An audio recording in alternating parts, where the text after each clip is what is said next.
khang ita tai popo kha Chinese government ko manin lan no ka.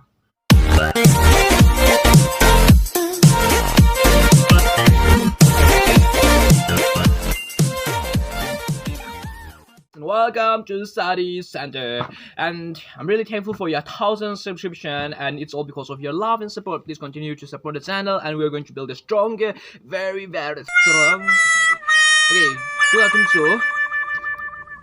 series pakat ai tho den na tu iPhone na apps gium 10 kat high ani ding ani tu ta tum apps pakat thoi ta anoka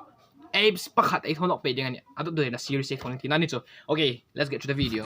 First app in ring low tak chun su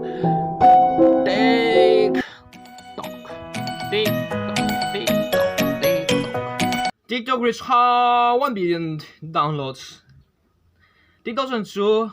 apps le company lar ni amiro chu hita ka hin malware mani na dio no internet ka phone operating system ma sak si di shi dam developer thano ka mani na developer ana anlar boka mo im tri na amiro chu tu ta bi chu TikTok hin any ta dinga ka recommend no na san pakhat chu aris security reason sang na chu iPhone running apps tang popo ga regen access thai phone ni zoom si chu iPhone na khan net banking manga khan net banking ka TikTok ki mangna phone bo kai ran sin chu I apps ka access ya tu chun WhatsApp ai manghi end to end encryption ti high YouTube ti high kom areng in access tivong tu chun chu thudang ni rosen mo I Google ko high ku mo kom I Google le TikTok chu compare chi haman ni normalizing in Google high ku mo haman na andi ko mo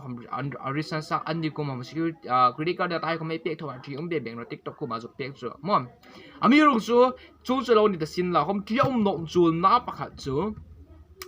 third party ta sa ne Google la chun no third party anni nan kola ye information ha uncall top amiro chu TikTok chun chu khang information ha popo ka Chinese rule dung chun chu Chinese government kum unpek song phone ni nge ni unpek no ni chun chu okay bon unpek no ni chun chu da dan follow no zum ji chu I data I submit pomo I phone a data excessive nga an ne ya ita da tam le man ne ya khang ita ta popo kha Chinese government kum anin lan no ka mo security tu ne heading pa chu TikTok encryption ha hi YouTube le Google hai anga ring zo to kan no ni ti hi amas ta hin shit ding ani tu chun chu tu lai a random thousand videos hai tho ta chu chu ni sol ro ai ti no amiro chu ai shit ding pa chu ai film kurangai ni ai nom lob data tu ni phone number le I bank account le link phone number hai dam TikTok mang na kan mang no la VPN ni mang command isim ka tain to ka location an sheet na yin tang kai chung